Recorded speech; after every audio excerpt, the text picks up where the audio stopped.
Hallo daar, hallo daar, hallo daar. Baie welkom by 'n sak vol stories. Deesdae se stories duik so lekker in die mitologie van soveel verskillende lande in. En vandag is geen uitsondering nie. Voor ons daarby uitkom, onthou asseblief om ons hierso te volg, los vir ons 'n kommentaar of 'n like of teken in op ons nuusbrief by www.sakvolstories.co.za. Net om seker te maak, jy loop nie 'n enkele episode van 'n sak vol stories mis nie. En onthou, jy kan ook vir ons laat weet waarvan jy hou, waarvan jy nie hou nie en waarvan jy graag meer wil hoor. Maar nou 'n storie uit die Griekse mitologie. Hoop julle is reg vir hierdie een, want ek is verseker. Die Trojaanse perd.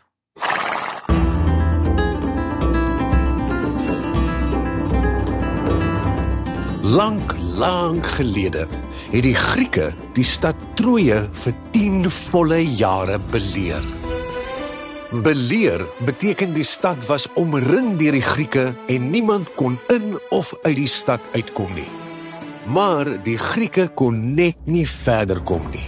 Hulle het gedink en geargumenteer, beplan en gefaal, gekibbel en gekonkel en allerlei planne probeer. Maar die Trojane het dapper teruggeveg en hulle stad behou. En glo my, daar was min dinge wat die Grieke nie probeer het nie. Van lere teen die stadsmure tot stormramme teen die hekke. 'n Stormram is 'n groot dik boomstomp of paal met 'n metaalkop, gewoonlik een wat lyk soos 'n ram, waarmee 'n klomp sterk manne in 'n deur vashardloop om dit te breek. Maar niks het gewerk nie. Nou, 10 jaar is 'n lang tyd, vol verhale en legendes, net soos 'n emmer water vol waterdruppels is. Ek sou jou kon vertel van die groot Achilles, die Griek met die wapenrusting wat een van die gode self gemaak het. Hy het prins Hektor van Troje verslaan. En tog is Achilles self kort daarna deur Paris, daardie slinkse prins, met 'n vergiftigde pyl in die hakskeen geskiet. Dit is waarvandaan die bekende uitdrukking Achilles heel of hakskeen vandaan kom. Dis iemand se swakpunt. Maar selfs na al hierdie dapper gevegte en tragedie, het Troje steeds bly staan.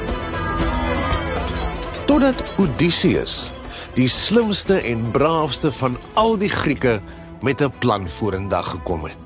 'n Plan so slinks en slim, jy sou glo een van die gode self het daarmee vorendag gekom.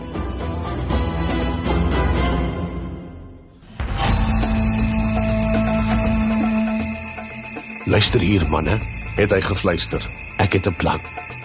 Ons gaan die volgende nodig hê.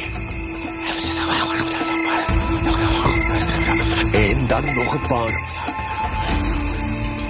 En natuurlik moet ons dan ook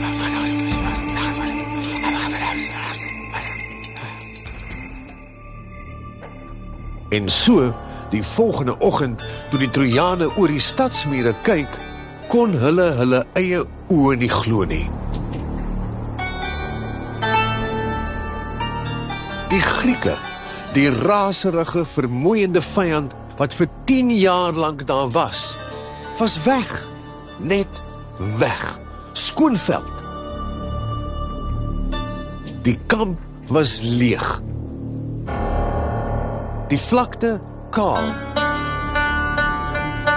En die lug doodstil. Nie 'n enkele geluid nie. Almal kyk, die oorlog is verby. Die Grieke het opgegee. Hoera! Hoera! Hoera! Mense van Troje gejubel.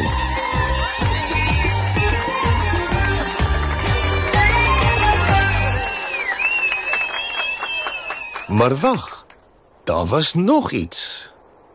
In die middel van die verlate vlakte waar die kamp was, het 'n reuse houtperd gestaan. Dit was so hoog soos 'n huis met 'n hele klomp verdiepings, so breed soos 10 vet bulle. En dit het op swaar houtwiele gestaan, so dit kon vorentoe en agtertoe rol. Dit was 'n wonderlike, geheimsinnige ding. Wat sou dit wees? Is dit 'n geskenk? Of dalk 'n teken van oorwinning? Het die stadse priesters onder mekaar gevra. Dit is ons sin! Ons het gewen! Dit is ons prys! Bring dit in van buite die stadsmure af! En so is die houtperd binne toe gesleep na waar almal dit kon bewonder. Daardie aand het Troje fees gevier soos nog nooit tevore nie. Vure het gebrand, wyn het gevloei en die mense het tot laat nag gedans en gesing.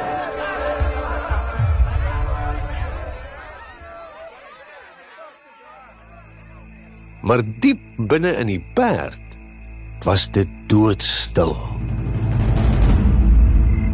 Want daar het die Griekse krygers binne in die hol houtpens van die enorme perd weggekruip.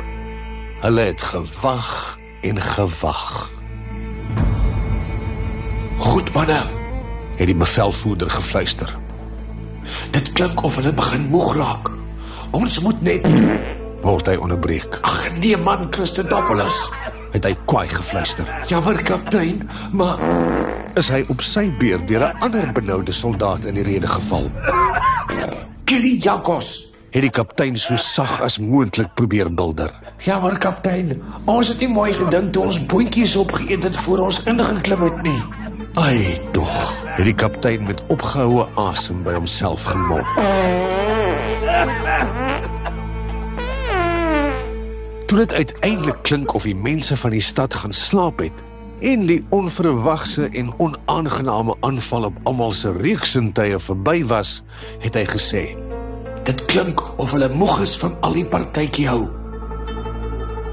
Toe hulle seker was die tyd is reg, het 'n luik, 'n weggesteekte houtdeur in die perd se onderpens, oopgemaak, welkome vars lug laat inkom, en hulle het met toue afgegly en so spooke deur die slapende stad beweeg. Hulle het die stadspoorte oopgemaak, brandpyle die lug ingeskiet as teken vir die manskappe wat agter 'n nabygeleë koppie weggekruip het. En in een nag het die Grieke kon doen wat hulle 10 jaar lank nie kon regkry nie.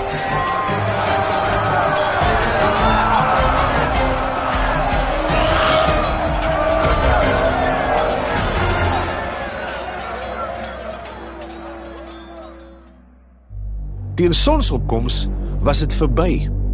Troje, die trotse stad, het geval. Die mure het gebrand, die huise het ineengestort en die eens magtige stad het in puin gelê.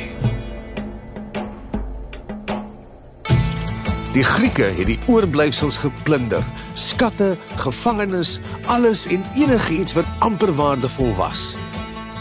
En toe hulle met hulle skepe terug huis toe vaar, was dit met liedere van oorwinning, want Odysseus se slim plan met die houtperd het hulle uiteindelik die oorlog help wen. En so is dit dat die naam van die Trojaanse perd tot vandag toe voortleef, want dit is 'n immergroen verhaal van slinkse planne, te vroeg te veel feesvier en die tragiese ondergang van 'n magtige stad.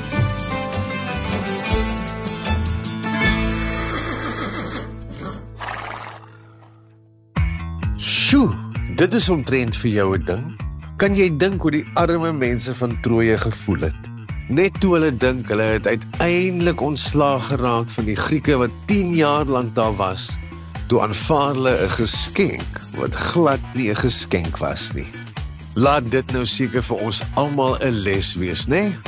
Dinge is nie altyd so eenvoudig soos wat hulle lyk nie, en moet nooit te vroeg feesvier as jy nie seker is jy het gewen nie. Tot volgende keer wanneer ons nog 'n storie uit die storiesak haal. Lekker luister en lekker lees. Arrivederci.